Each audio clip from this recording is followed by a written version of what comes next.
Typically in fantasy settings, dragons are often tied with hoards of treasure, and humans, through feelings of intense greed, try and steal these jewels only to be met with a cruel fate. While this shining elder dragon is capable of creating natural disaster and manipulating the earth to build its home in whatever way best fit, Kulve is surprisingly passive. It's recounted from NPCs that 40 years ago from the events of Monster Hunter World, the first fleet reported a Kulve Taroth. However, the elder dragon disappeared suddenly before they were able to investigate it, and this is very unsurprising. It will become much clearer as we go forward, but Kulve is a monster that prefers a life of solitude and to stray away from danger where possible. Despite its sheer power and resilience, the dragon will flee even when confronted by us hunters. However, with the mountainous dragon Zora Magdaros creating such a stir in the New World, and that being paired with Xeno'jiiva creating a whole nother story of its own, it would eventually roll up even a la Trayon. Kulve Taroth once again became active and was inevitably discovered by the Commission, who found the hollowed out caverns it had created. We, the hunters, are then dispatched to do what we do best. Now, the caverns known as El Dorado that are created by Kulve aren't just passageways for it to traverse from point A to point B. First and foremost, our understanding as to why she does this is to smelt the armour we see her wearing. That shimmering mantle isn't a biological part of her, it's real gold created when Kulve's volcanic-like heat melts the surrounding minerals. And we see this process alive in action during our fight with the dragon. The molten metal from surrounding earth cools down on the dragon's body, resulting in the glorious cloak we see in game. There's potential for speculation here, but it's noted in the Hunter Field Guide that Kulve Taroth's ecology and coat differ with each appearance. With the limited known observations of Kulve, this could simply mean the shape and size of the cloak change each time, which would make sense depending on how sporadically the metal melts and cools down on her body. But what if gold ore just happens to be in abundance within El Dorado, and this Kulve is simply using what it has access to? Gold, however, is considerably softer in the real world anyway compared to many other metals, so perhaps out there lies a variant of the Elder Dragon coated in a stronger metal. Maybe something we'll see in the future of Monster Hunter Wilds or beyond. Anyway, this cloak then serves as an extra protective layer. What they're protecting themselves from, who knows? Elder dragons across the board are known to not really have natural predators, but with Kulve's interestingly skittish nature, a little bonus safety layer can't hurt. The wiki page for Kulve states, it's theorised that Kulve Taroth hates not being covered in gold because she's more vulnerable and ugly while naked. If true, it could be for breeding purposes or attracting a mate. There's nothing concrete on this. Either way, this mantle showcases the raw strength of Kulve Taroth. While gold may be a softer metal, it's certainly a heavy one. I can't begin to imagine how many tons she's carrying on her back like it's nothing, but from how easily she's able to barge through solid rock walls, it's also not surprising. Kulve Taroth are an incredibly unique phenomenon, as in the process of all this, they give birth to whole new ecosystems beneath the Earth's crust. You can see this yourself in game. We see bats that have evolved with golden scales to blend into the terrain, crabs relying on the dragon's materials, and even a new Gazalaka tribe have found themselves home in these caverns. You won't find these species anywhere else. Years of adaptation to essentially live in conjunction with Kulve. Something very unique to the dragon that we don't particularly see too often elsewhere. As mentioned earlier, we the hunters are sent in under the pretense that its ecology and coat differ with each appearance, thus the need for a thorough investigation. An exhaustive investigation is required in order to break Kulve Taroth's giant plated horns. Pursue the monster to learn more about it, gather tracks and recruit hunters to help you further with your investigation. On this basis, we are then originally sent into the ever controversial siege quests, which I'll save discussing in a mechanical detail. All you need to know is, in accordance with previously touched on topics, Kulve wants no part in this and is actively shifting attention towards escaping.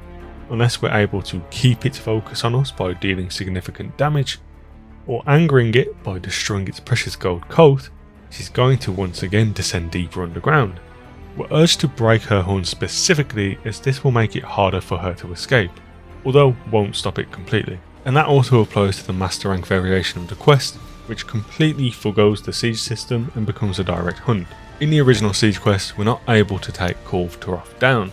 However, from the materials we do collect during the fight, we're able to create some pretty powerful weapons. This next little section is all complete speculation, if I'm to be honest. From my research, there is no confirmed reason as to how we get these weapons from Kulve. However, there is some interesting and viable suggestions. One is that along with the minerals Kulve melts, perhaps it also melts down and passively collects the weapons of previously fallen hunters.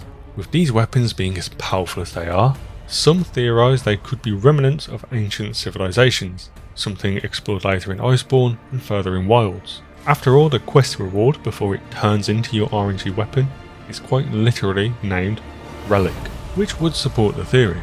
It could also simply be that the combination of smelted metals on Kulve's cloak create a compound that's much stronger and a great basis to convert into other tools. Either way, maybe we're originally tasked with repelling Kulve rather than slaying her. Here's a replenishing supply of powerful equipment. If she's going to remain passive underground, why put an end to the hoard of treasure? In this vein, maybe the theme of greed is aimed at the hunters rather than the monster. Whether it had been an inability to slay Kulve Taroth, a choice to further research, or a mission to acquire more materials, in Master Rank, everything changes. Now with the hunters being equipped with more experience and more powerful equipment, paired with the Elder Dragon now being deemed a threat to other ecosystems, the guild authorises us to take it down once and for all. And we kind of do see this increased threat Kulve now offers. She still continues to retreat if the hunters don't maintain her attention, but she's also now noticeably more aggressive and fights with more intent to kill. A really cool detail of the fight is that one of the best ways to get her to stick around is by breaking chunks of her golden armour off. As we touched on earlier, she really doesn't like you taking her treasure. Breaking enough parts will then enrage the monster. Ironically, when Kulve gets angry, her internal body temperature rapidly increases to an extreme level. So hot in fact that it begins to melt the cloak she's mad at you breaking. This I imagine only gets her more mad, which explains the increase in reckless attacks. The internal heat buildup is then fired out of those intense heat beams we experience. In the Master Rank quest, we're able to see just how easily she's able to melt the ceiling with this, causing molten gold to drop down around the monster, and by proxy, us the hunter, although it happens to be a little more dangerous for us. Look, with Kulve Taroth being a brand new monster introduced in World, and not appearing in the mainline game since, there's not a whole lot else to go off with this dragon.